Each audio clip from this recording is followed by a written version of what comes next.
இயேசு கிறிஸ்துவின் இனிதான நாமத்தில் உங்கள் யாவருக்கும் இனிய புத்தாண்டு நல்வாழ்த்துக்களை தெரிவித்துக் கொள்கிறேன். சந்தோஷமா இருக்கீங்களா? ஏன்னா ஒரு புதிய வருஷம், ஒரு புதிய நாள். இந்த வருடம் நமக்கும் நம்முடைய குடும்பத்துக்கும் மிகவும் ஆசீர்வாதமாய் இருக்க போகிறது.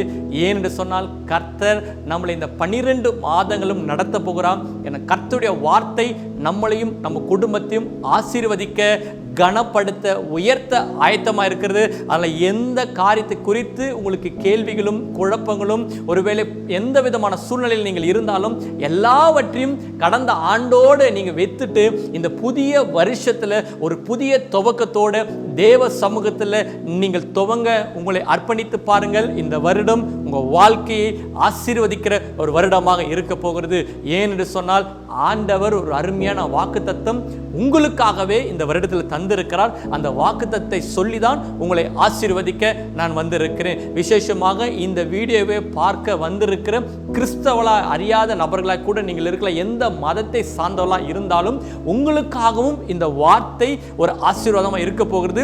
உங்களுக்காகவும் நான் ஜெபிக்க ஆயத்தமாக இருக்கிறேன். ஆனால் நீங்களும் எங்களோடு இந்த முழு செய்தியை பாருங்கள். இந்த முடிவில் உங்களுக்காக நான் ஜெபிக்க இருக்கிறேன். ஆனால் இந்த வார்த்தை நிச்சயமாகவே உங்களுக்கு ஒரு அற்புதத்தையும் ஆசீர்வாதத்தையும் ஒரு உயர்வையும் கொண்டு வருவதா இருக்கிறது. என்னோடு இணைந்து நீங்கள் முழுவதுமாக பார்க்கும்படியாக நான் அன்புடன் கேட்டுக்கொள்கிறேன். உங்களுக்காக நான் ஜெபித்த போது ஆவியானவர் கொடுத்த ஒரு அருமையான வார்த்தை என்னென்று சொன்னால், ஏசாயா எழுதின புஸ்தகம் 43ஆம் அதிகாரம் 19ஆம் வசனம் உங்களுக்காக நான் வாசிக்கிறேன். ஏசாயா 43:19. இதோ நான் புதிய காரியத்தை செய்கிறேன். ஆண்டவர் உங்களை பார்த்து இந்த வருஷத்தில் கொடுக்குற ஒரு அருமையான வார்த்தை என்ன என்று சொன்னால், இதோ நான் புதிய காரியத்தை செய்கிறேன். இயேசு கிறிஸ்து உங்களை பார்த்து சொல்லுகிறார், இந்த புதிய வருஷத்துக்காக நீங்கள் எதிர்பார்த்து கொண்டிருந்தீங்களே, அவர் உங்களுடைய வாழ்க்கையில் ஒரு புதிய துவக்கத்தை கொடுக்க போகிறார். புதிய வருஷம் மாத்திரமல்ல, புதிய காரியத்தை கடவுளே சொல்றார், நான் புதிய காரியத்தை செய்ய போகிறேன். நீங்கள் எந்த காரியத்தை குறித்து கேள்வியோடு குழப்பத்தோடு அல்லது அநேக ஆண்டுகளாக தடைப்பட்ட காரியத்தில் அல்லது இந்த காரியம் முடிந்து போனது என்று நீங்கள் நினைக்கிறீங்களே, இந்த காரியம் இனி துவங்காது, எல்லாம் முடிஞ்சிச்சுன்னு நினைக்கிறீங்களே, கடவுள் உங்களை பார்த்து சொல்லுகிறார், ஒரு புதிய காரியத்தை அவர் துவங்க போகிறார். நீங்கள் விசுவாசிக்கிறீங்களா? ஒருவேளை எந்த காரியத்தில் நீங்கள் முடிஞ்சிச்சுன்னு நினச்சி அவ்வளோதான் பிரதர், இந்த 2025ஆம் ஆண்டுலாம் என் வாழ்க்கை ஆசீர்வாதமாக இருக்குமா, இப்படி தான் 2024ஆம் ஆண்டு நினச்சேன், என் வாழ்க்கை முழுவதுமே ஒரு வனாந்தரமாக தான் போச்சு, என் வாழ்க்கை முழுவதும் ஒரு ஆசீர்வாதமே இல்லை, 2024 எப்படியாவது எனக்கு ஒரு நன்மை உண்டாகணும் என்று நான் எவ்வளவோ ஜெபித்து இருக்கிறேன், எவ்வளோ கடவுளுடைய பாதத்தில் அமர்ந்து காத்திருந்தேன், ஆனால் எந்த காரியத்திலுமே எனக்கு ஒரு அற்புதம் நடக்கலைன்னு சொல்லிட்டு நீங்கள் கேள்வியோடு இருக்கீங்களே. ஆனால் ஆவியானவர் இந்த வருஷத்தில் உங்களை பார்த்து சொல்கிறார், இந்த 2025ஆம் ஆண்டு உங்களுக்கு ஒரு புதிய காரியத்தை செய்கிற ஆண்டாக இருக்க போகிறது. நீங்கள் விசுவாசிக்கிறீங்களா? இதை கிறிஸ்துவை அறியாத நபர்களை பார்க்குறீங்களே, உங்களுக்கு தான் கடவுள் சொல்கிறார், புதிய காரியத்தை செய்ய போகிறாரா. எந்தெந்த காரியமாக இருக்கலாம், ஒருவேளை திருமண வாழ்க்கையாக இருக்கலாம், அல்லது குழந்தை பாக்கியமாக இருக்கலாம், வேலை இல்லாத காரியங்களாக இருக்கலாம், படிப்பாக இருக்கலாம், வீடு கட்டுகிற காரியங்களாக இருக்கலாம், கடன் பிரச்சனையோ அல்லது மற்ற மனிதர் மூலம் அந்த போராட்டங்கள், அவமானங்கள், நிந்தைகள், வியாதிகள் எதுவாக இருந்தாலும் ஆண்டவர் உங்களுக்காகவே இந்த வருஷத்தில் ஒரு புதிய காரியத்தை செய்ய அவர் ஆயத்தமாக இருக்கிறார். எப்படி புதிய காரியத்தை செய்ய போகிறனா, நமக்கு தெரியும் இயேசு கிறிஸ்து எப்படி அற்புதம் செய்வார், எப்படி இப்படி செய்தா அப்படி செய்வார், இந்த வழியா போனா அப்படி செய்வார் என்று பல தேவமணி நமக்கு சொல்லி இருக்கலாம். வேத புத்தகத்தில் கூட நம்ம நிறைய காரியங்களை பார்த்திருக்கலாம். ஆனால் இயேசு கிறிஸ்து ஊழியம் செய்த நாட்களில் அவர் என்றைக்குமே மனிதர்களை பார்த்து இந்த மனிதனுக்கு அற்புதம் செய்ய வேண்டும், அந்த மனிதனுக்கு இப்படி அற்புதம் செய்ய வேண்டும் என்று நினைக்கவே இல்லை. அவர் எந்த மனிதன் மீது மனதுருகமாக இருந்தாரோ, எந்த மனிதனுக்கு அற்புதம் செய்ய வேண்டும் என்று விரும்பினாரோ, உலக மக்கள் எல்லாம் ஒருவேளை அவர்களை புறக்கணிக்கப்பட்டிருக்கலாம், சமுதாயத்தை விட்டு ஒதுக்கப்பட்டிருக்கலாம், ஒருவேளை வியாதி நிமித்தமாக தள்ளப்பட்டிருக்கலாம், நண்பர்களால் ஒதுக்கப்பட்டிருக்கலாம். அப்படிப்பட்ட மக்களை இயேசு கிறிஸ்து தேடி சென்று அவர்களுக்கு ஒரு புதிய துவக்கத்தை கொடுத்தார். 38 வருஷமா படுக்கையில் இருந்த ஒரு மனிதனை இயேசு தேடி சென்று அவனுக்கு சுகம் கொடுத்தார் என்ற வேதத்தில் பார்த்திருக்கிறோம். எல்லாரும் நினைத்தாங்க, அவ்வளவுதான் என்னோட வாழ்க்கை 38 வருஷமா வியாதியில் இருக்கிறான், என்னைக்கு அவன் மறிப்பான் நினைச்சிருந்தாங்க. கர்த்தர் தேடி சென்று அற்புதம் செய்தார். 18 வருஷமா நிமிர முடியாத கூனியை கர்த்தர் சுகப்படுத்தினார் என்ற வேதத்தில் பார்த்திருக்கும். செத்து போயிட்டான், அவ்வளவுதான், ஒரு விதவையினுடைய மகன், ஒரே மகன் செத்து போயிட்டான், அவனை பாடையில் எடுத்துக்கொண்டு என்ன செய்கிறார்கள், கொண்டு போகிறார்கள். அந்த மனிதனை தொட்டு இயேசு சுகப்படுத்தினார். இப்படி செய்த ஆண்டவர் அவர் உங்களுக்காகவும் ஒரே காரியத்தில் ஒரு அற்புத ஆயத்தமாக இருக்கிறார். நீங்கள் நினைக்கலாம், இந்த ஊழியக்காரர் வந்தாதான் எனக்கு ஒரு அற்புதம் நடக்கும், இந்த சபைக்கு போனதான் எனக்கு அற்புதம் நடக்கும், இந்த இடத்துல போனதான் அற்புதம் நடக்கும் என்று நீங்கள் நம்பிக்கொண்டிருக்கல. ஆனால் நான் இயேசுவின் நாமத்தில் இந்த வருஷத்தில் சொல்கிறேன், நீங்கள் இயேசுவை முழுவதுமாக நம்பி பாருங்கள். அந்த இயேசு கிறிஸ்து எனக்கு எப்படியாவது ஒரு அற்புதத்தை செய்வா, எனக்கு ஒரு புதிய காரியத்தை செய்வா. எல்லா வழிகளும் அடைக்கப்பட்ட போது எனக்காக அவர் இந்த வருஷத்தில் ஒரு புதிய காரியத்தை செய்வார். அவர் உங்களுக்காகவே ஒரு புதிய வழி அவர் கிரியேட் பண்ண ஆயத்தமா இருக்கிறார். நீங்க நம்புறீங்களா? ஒரு 2-3 காரியத்தை மாத்திரம் சொல்லி உங்களை நான் ஜெபிக்க ஆயத்தமா இருக்கிறேன். விசேஷமாக இந்த வாக்குத்தை நாம் சுதந்தரிக்க வேண்டும் என்று சொன்னால், இந்த வாக்குத்தை நம்ம பெற்றுக்கொள்வதற்கு அவர் 2 விதமான ஆலோசனைகள் நமக்கு கொடுக்கிறார். எந்த வழியாக, எப்படிப்பட்ட சூழ்நிலையில நமக்கு ஒரு அற்புதம் செய்ய போற என்று உங்களுக்காக நான் விவரித்து நான் சொல்ல விரும்புகிறேன். எடுத்து வாசிப்பாக அதே ஏசாயா 43ஆம் அதிகாரம் 19 சொல்லுது, நான் வனாந்தரத்தில் வழியை உண்டாக்க போகிறான். முதல் ஆலோசனை என்ன சொல்றான்னா, உங்களோட வாழ்க்கை ஒரு வனாந்தரமா இருக்கிறதுல, வனாந்தரமான ஒரு சூழ்நிலைக்குள்ளாக போயிருக்கீங்களே, இத்தனை வருஷங்கள் ஒரு வறட்சியாக காணப்பட்டிருக்கலாம். இந்த வனாந்தரத்தில் யார் எங்களுக்கு உதவி செய்வா? வனாந்தரமாகவே என் வாழ்க்கை இருக்கிறது, நான் எவ்வளவோ முயற்சி செய்து பார்த்துட்டேன், என் வாழ்க்கையில் ஒரு வறட்சியாக தான் காணப்படுது, என்னால் உழைச்சி பார்த்துட்டேன், பிஸ்னஸ் செய்து பார்த்துட்டேன், படித்து பார்த்துட்டேன், எல்லாத்துலையும் எப்படியாவது நான் முன்னேறல நினைக்கிறேன். ஆனால் ஏன் உங்களால் முன்னேற முடியல? வனாந்தரத்தில், வனாந்திரமான வாழ்க்கையில் உங்களால் நிச்சயமாக முன்னேற முடியாது. வனாந்திரம் யோசித்து கொண்டு பாருங்க, ஒரு டெசர்ட்டான இடத்துல எங்கேயாவது அங்கே நல்ல செடி மூலைகள் முளைக்க முடியுமா? அங்கே தண்ணி கிடைக்குமா? அங்கே ஏதாவது மிருகங்கள் வாழ முடியுமா? இல்லை மனிதர்கள் இருக்க முடியுமா? உங்களுடைய வாழ்க்கையில் ஒரு வனாந்திரமான வாழ்க்கை இருந்து கொண்டிருக்கு. அதனால தான் நீங்கள் எவ்வளவோ 2024ஆம் ஆண்டு பிரயாசப்பட்டீங்க. எப்படியாவது இந்த படிப்பில் முடிச்சலாம் நினைக்கிற, உங்களால் முடிக்க முடியல. இந்த வேலையில் எப்படியாவது ட்ரை பண்ணி வேலையில் முன்னேறலாம் நினைக்கிற, உங்கள் வாழ்க்கையில் முன்னேற முடியல. எப்படியாவது திருமண வாழ்க்கையில் இணைக்கப்பட்டலாம் நினைக்கிறீங்க, உங்களால் இணைக்கப்பட முடியல. ஏன்னா உங்க வாழ்க்கையில் இருக்கிற ஒரு சாபமா இருந்தாலும் சொல்லி, அல்ல ஏதோ ஒரு வனாந்தரமான காரியம் உங்க வாழ்க்கையில் இருக்கிறதுனால தான் உங்களால அந்த வழியை கண்டுபிடிக்க முடியல. யோசித்து பாருங்க, ஆகார் என்ற ஒரு மகள் இருந்தா, ஆபிரகாமுடைய மனைவி. அந்த மனைவி என்ன செய்தாங்க? துரத்தி விட்டாங்க.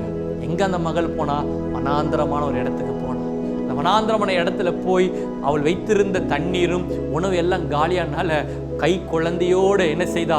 அலைந்து கொண்டிருந்த அந்த ஆகாரு வழி தெரியாமல் நின்று கொண்டு கடைசி அந்த தேவனை நோக்கி பார்க்க ஆரம்பிச்சான். கடவுளே, எனக்கு உதவி செய்யுங்க, இந்த வனாந்தரத்தில் வந்து நான் மாட்டிக்கிட்டேனே, நான் இப்படியா அந்த வனாந்தரத்துலேருந்து வேற ஒரு இடத்துக்கு போயிடலான்னு நினைச்சேன், ஆனால் கடைசியாக இந்த வனாந்தரத்தில் வந்து ஒரு வழி இல்லாமல் இருக்கணும் என்று கடவுளை நோக்கி மன்றாடும் போது கடவுள் ஆகாருக்கு தென்பட்டு ஒரு புதிய வழியை உண்டாக்கினார்.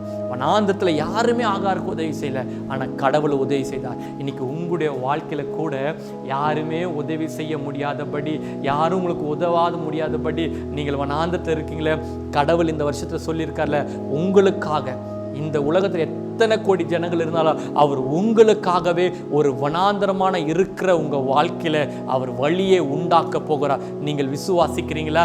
அது எந்த விதமான வாழ்க்கையா இருந்தாலும் சரி, முடிந்து போன வாழ்க்கையா இருந்தாலும் சரி, அவர் உங்களுக்கு வழியை உண்டாக்க போகிற தேவனா இருக்கார். 2வது காரியங்கள், அவாந்திர வெளியிலே ஆறுகளை உண்டாக்க போகிறான். அதே வசனத்தில் 43:19 கடைசி வசனம் சொல்லுது, அவாந்திர வெளியில ஆறுகளை உண்டாக்குவார். அவாந்திர டெசர்ட்லேயே, வனாந்திரத்தில் ஒரு ரொம்ப உள்ள நீங்கள் போயிட்டீங்கன்னா ஒரு அவாந்திரமான ஒரு இடம் காணப்படும்.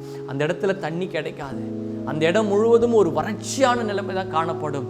ஒரு வறண்டு போன பூமியை போல தான் காணப்படும். தண்ணிக்கு அறிகுறி கூட காணப்படாது. ஆனால் ஆண்டவர் சொல்லுகிறார், அவாந்திர வெளியில் ஆறுகளை உண்டாக்க போகிறார். எதற்கு ஆறுகள்? ஆறுகள் இருந்தால் தான் செழுமையாக செடி கொடிகள் வளரும், மீன் வகைகளுக்கு ஆசீர்வாதமாக இருக்கும், மிருகங்களுக்கு ஆசீர்வாதமாக இருக்கும், மனிதர்களுக்கு ஆசீர்வாதமாக இருக்கும். உங்களுடைய வாழ்க்கையில் முதலாவது வனாந்தரமான வாழ்க்கை இருக்குது. 2வது ஒரு வறட்சி. நீங்கள் எந்த காரியத்தை முயற்சி எடுத்து செய்கிற காரியங்கள் தான் வறட்சியாக காணப்படுகிறது. கட்டண பிரச்சனையில் ஒரு வறட்சி காணப்படுகிறது, வருமான காரியத்தில் ஒரு வறட்சி காணப்படுகிறது, அல்லது உலக ஆசீர்வாதத்தில் ஒரு வறட்சி காணப்படுகிறது, ஊழியத்தில் ஒரு வறட்சி காணப்படுகிறது, ஆவிக்குரிய வாழ்க்கையில் ஒரு வறட்சி காணப்பட்டு கொண்டிருக்கிறது. இப்படியாக பலவிதமான காரியத்தில் நீங்கள் வறட்சியோடு காணப்பட்டு கொண்டிருக்கிற என் அன்பு தெய்வ ஜனங்களே, ஆவியானவர் சொல்லுகிறார், வறட்சியான இடத்துல அவர் ஆறுகளை உண்டாக்குவேன், தண்ணியை கொடுப்பேன்னு சொல்ல ஆறுகளை உண்டாக்குவேன் என்று வாக்கு கொடுக்கிறார். இதே ஆகாருடைய வாழ்க்கை நம்ம பார்க்கும்போது, முதல் ஆகாருக்கு என்ன தேவை?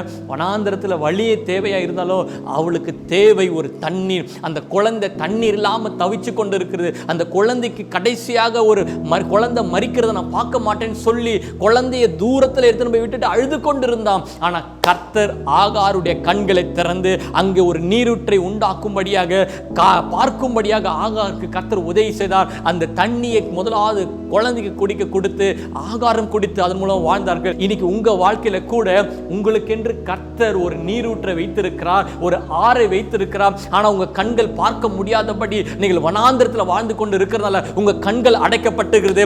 ஆனால் இந்த 2025ஆம் ஆண்டு என் ஆவியானவர் உங்களுடைய கண்களை திறக்க ஆயத்தமா இருக்கிறார். உங்கள் வாழ்க்கையில் அவர் வைத்திருக்கிற ஆசீர்வாதத்தை நன்மையும் சுகந்தரிப்பதற்கு உங்களை கனப்படுத்துவதற்கு அவர் ஆயத்தமா இருக்கிறார். நீங்கள் முதலாவது செய்ய வேண்டியது அந்த கடவுளை நோக்கி பாருங்கள். கடவுளை நோக்கி நீங்கள் பார்க்கும்போது உங்க கண்கள் திறக்கப்படும். இத்தனை ஆண்டுகள் தேவன் உங்களுக்கு ஆசீர்வாதங்களை வைத்திருந்தாலும் உங்களுடைய வாழ்க்கையில ஏன் பெற்றுக்கொள்ளாமல் இருக்கிறனா உங்க கண்கள் அடைக்கப்பட்டிருக்கிறது. ஆனா இந்த 2025ஆம் ஆண்டில் என் ஆவியானவர் உங்க கண்களை திறக்கும் போது உங்க இடத்துல இருக்கிற ஆசீர்வாதங்கள் நன்மைகள் நீங்கள் சுகந்தரிப்பது நிச்சயமா இருக்கிறது. இதை நீங்க விசுவாசிக்கிறீங்களா? எப்படி ஆகார கண்களை திறக்கும் பொழுது ஆகாருடைய பிள்ளையை கர்த்தர் கனப்படுத்தி உயர்த்தினாரோ, உங்க கண்களை கர்த்தர் திறக்கும் பொழுது உங்க குடும்பத்தையும் உங்களுடைய வாழ்க்கையும் உங்கள் பிஸ்னஸையும் அவர் ஆசீர்வதிக்க ஆயத்தமாக இருக்கிறார். ஆனால் இந்த வார்த்தையை மாற்ற நீங்கள் பிடித்துக் கொள்ளுங்கள். அவர் புதிய காரியத்தை செய்ய ஆயத்தமாக இருக்கிறார். 2வது வனாந்திரத்தில் வழியை உண்டாக்க ஆயத்தமாக இருக்கிறார்.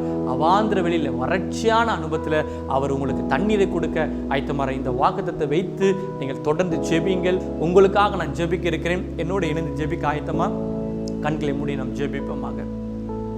மகா இரக்கத்தில் ஐஸ்வர்யமுள்ள நல்ல தகப்பனே, இந்த புதிய வருட துவக்கத்தில் இந்த அன்பு தேவ ஜனங்கள் ஒவ்வொருவருக்காக நான் ஜெபிக்கிறேன்ப்பா.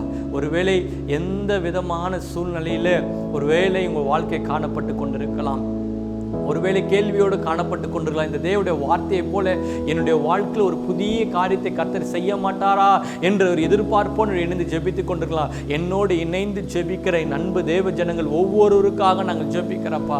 இன்றைக்கே இயேசுவின் நாமத்தினால ஒரு அற்புதத்தை கர்த்தர் நீ செய்ய போற கிருபைக்காக நன்றி ஆண்டவரே. இந்த வருஷ துவக்கத்தில் இவர்களுடைய ஆசீர்வாதத்துக்காக நான் ஜெபிக்கிறேன். இவங்களுடைய எதிர்பார்த்து கொண்டிருக்கிற படிப்பின் காரியமா இருக்கட்டும், திருமண காரியங்களா இருக்கட்டும், குழந்தை பாக்கியமா இருக்கட்டும், வீடு கட்டுகிற காரியங்களா எந்த காரியங்களா இருந்தாலும் கர்த்தர் ஒரு புதிய துவக்கத்தை கர்த்தர் உண்டாக்கும்படியா நாங்கள் ஜெபிக்கிறோம் ஆண்டவரே. ஒருவேளை வனாந்தரமான வாழ்க்கையாய் கடந்த 2024 இருக்கலாம். அந்த வனாந்தரமான வாழ்க்கையில கர்த்தர் நீர் வழியை உண்டாக்க போற கிருபைக்காக நன்றி. ஒரு வழியை உண்டாக்கும்படியா நாங்கள் ஜெபிக்கிறோம் ஆண்டவரே. வழி இல்லாதபடி அலைந்து கொண்டு இருக்கிறாங்கப்பா. இந்த வருஷமும் அப்படியே முடிந்து விடுமோ என்று பயத்தோடு இருக்கிறாங்கப்பா. யாரா இருந்தாலும் இயேசுவின் நாமத்தில் ஒரு புதிய வழியை கர்த்தர் இந்த வருஷத்தில் திறக்க போற கிருபைக்காக நன்றி ஆண்டவரே. கடைசியாக ஆறுகளை உண்டாக்குற தெய்வன் இவங்களுடைய வாழ்க்கையில் காணப்பட்டிருக்கிற வறட்சிகள் மாறட்டும், பொருளாதாரத்தில் இருக்கிற வறட்சிகள் மாறட்டும், ஆவிக்குரிய இருக்கிற வறட்சிகள் மாறட்டும், உலக பிரகாரமான காரியத்தில் வறட்சி மாறட்டும், குடும்பத்தில் வறட்சி மாறட்டும் அப்பா. இயேசுவின் நாமத்தினால எல்லா வறட்சிகளும் இப்பொழுது நீங்கி போகும்படியா நாங்கள் ஜெபிக்கிறோம் ஆண்டவரே. நான் மனதார வாழ்த்தி ஆசீர்வதிக்கிறேன். ஒருவேளை சத்துரு நிமித்தமாக ஆவிக்குரிய வாழ்க்கையில் எழும்ப முடியாதபடி, குடும்பத்தில் காணப்படுற சில பிசாசின் போராடல எழும்ப முடியாதபடி இருக்கிற ஜனங்களை என் தேவ ஆவியானவர் நீர் அவர்களை ஆசீர்வதிக்க போற கிருபைக்காக நன்றி ஆண்டவரே. இந்த வாக்கு தத்துவம் நிச்சயமாகவே என்னோடு என்ன ஜெபிக்க ஒவ்வொரு வாழ்க்கையிலும் நிறைவேற போற கிருபைக்காக நன்றி. நான் மனதார் வாழ்த்தி ஆசீர்வதித்து நாங்கள் ஜெபிக்கிறோம். இயேசுவின் மூலம் கேட்கிறோம் எங்கள் ஜீவ நல்ல தகப்பனே, ஆமென். அன்பு தேவ ஜனங்களே, நிச்சயமாகவே என் தேவன் உங்களுடைய வாழ்க்கையில் ஒரு புதிய துவக்கத்தை உண்டாக்குறதுக்கு அவர் ஆயத்தமாக இருக்கிறார். புதிய வாசல் திறக்க போகிறது. அதனால் எதிர்பார்த்து கொண்டிருங்கள். இந்த நாள் முழு சந்தோஷமாக இருங்க, தேவ சமூகத்தில் கொண்டாடுங்க, குடும்பமாக நீங்கள் இந்த புத்தாண்டை கொண்டாடுங்கள். கர்த்தர் உங்கள் வாழ்க்கையில் உயர்த்தி கனப்படுத்தி அவர் ஆயத்தமாக இருக்கிறார். ஆனால் மறந்துடாதீங்க, ஊழியத்துக்காக நீங்கள் ஜெபித்துக் கொள்ளும்படியாக கேட்டுக்கொள்கிறேன். உங்களுக்கான ஜெபிக்க ஆயத்தமாக இருக்கிறேன். கீழே கொடுக்கப்பட்ட நம்பரை தொடர்பு கொள்ளுங்கள். உங்களுடைய விடுதலைக்காக ஆசீர்வாக தொடர்ந்து நாங்கள் ஜெபிக்க ஆயத்தமாக இருக்கிறோம். ஒருவேளை பெருங்குளத்தூர், சென்னை பகுதியில் சுற்றி இருந்தால் நீங்கள் நம்முடைய விடுதலை ஸ்தலத்துக்கு வாருங்கள். உங்களுடைய விடுதலைக்காக நாங்கள் ஜெபிக்க ஆயத்தமாக இருக்கிறோம்.